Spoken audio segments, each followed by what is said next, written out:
This is The Color of My Words, pages 62 through 67. Angel had been a part of our family, sitting round our Sunday table for lunch, ever since Guario started working at Rocco's Cafe with him 2 years before. One day I looked at Angel across the table and saw more than Guario's best friend. Suddenly, I couldn't stop thinking about him. My mind, once a pool with words and ideas, was now filled up with images of Angel. My dark eyes trailed him like a line of hot soot wherever he went. I knew I was in love with Angel because just thinking about him made me feel sick. It was the sickness of wanting something I could never have. Like the books, thick and lovely with words that I could never hold. Bookstore owners looked at me in my faded school uniform and closed their lips tight as they shook their heads. I might smudge the pages, they said. So I stood, hands behind my back so I wouldn't be tempted, staring at books I couldn't open. That's how it was with Angel. I stared at his smiling face, his smooth brown muscles, and kept my thoughts behind my back. Angel and Guario were best friends, but they were opposite stars in a galaxy. Whenever Angel came to our house, he laughed out loud and grabbed Mommy's hand and danced her around the room. Hola, mi amor, he flirted.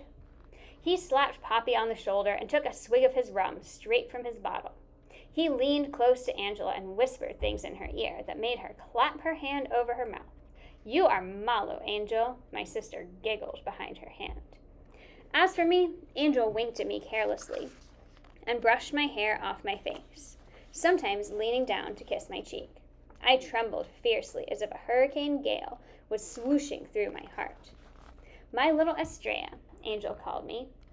The rest of the day, we would all smile at each other more and say things we never would say during the rest of the week. Once I heard Mommy tell Poppy, "That boy has the perfect name. He sure brings heaven with him." Some weeks, I just could not wait for Sunday to come, so I left my gree-gree tree after school, shouting to the wide-open windows, "Mommy, I'm going for a walk." I strolled down to Rocco's Cafe on the beach and sat on a hard stone wall, watching Guario and Angel dance their waiter's dance around the beautiful Taurus. I watched as girls whispered their orders, making Angel lean closely over them, his ears touching their hibiscus red lips. Long smiles and fast winks went back and forth like a volleyball game. I didn't mind watching all this, because I never dared to dream of having Angel, until the night of Rocco's big Christmas fiesta.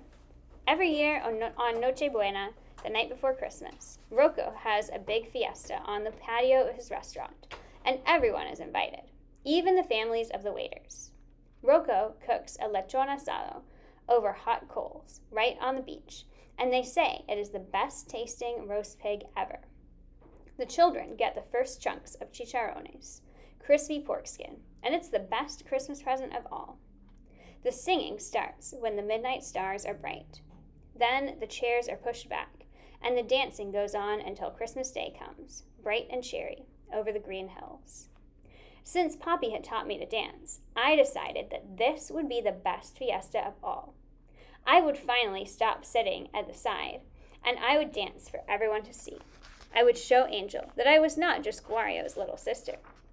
I was Ana Rosa, a girl who could dance and dream.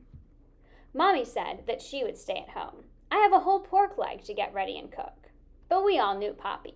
As soon as that pork leg was finished, he would grab Mommy's arm and swing her down to Rocco's to dance a couple of merengues under the Christmas moon, provided that he had not drunk more than 1 bottle of rum and fallen asleep under the porch light instead.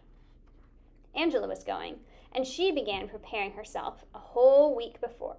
She even borrowed a page from my notebook to write down all the things she had to do just to get ready.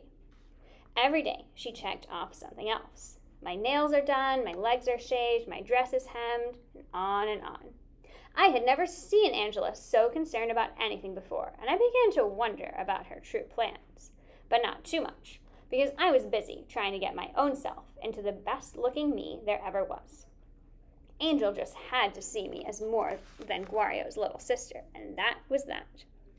Finally, the day of the fiesta arrived. Mommy had made me a beautiful dress from 2 of Angela's old dresses. My dress had a long dark green skirt, and when I twirled around, it flowed out like ripples in a river pool. The top was white and lacy, like delicate spider webs, in the branches of my gree-gree tree. Mommy curled my long brown hair into ringlets down my back. When I walked, they swung to and fro like a clock ticking off the minutes. I didn't have fancy dress shoes, only thick brown shoes I wore to school and church, or the rubber slippers I wore ever else. Mommy tried to stuff tissues into the toes of Angela's old dress-up shoes for me, but it didn't work. As soon as I took a step, the shoes were left behind on the floor.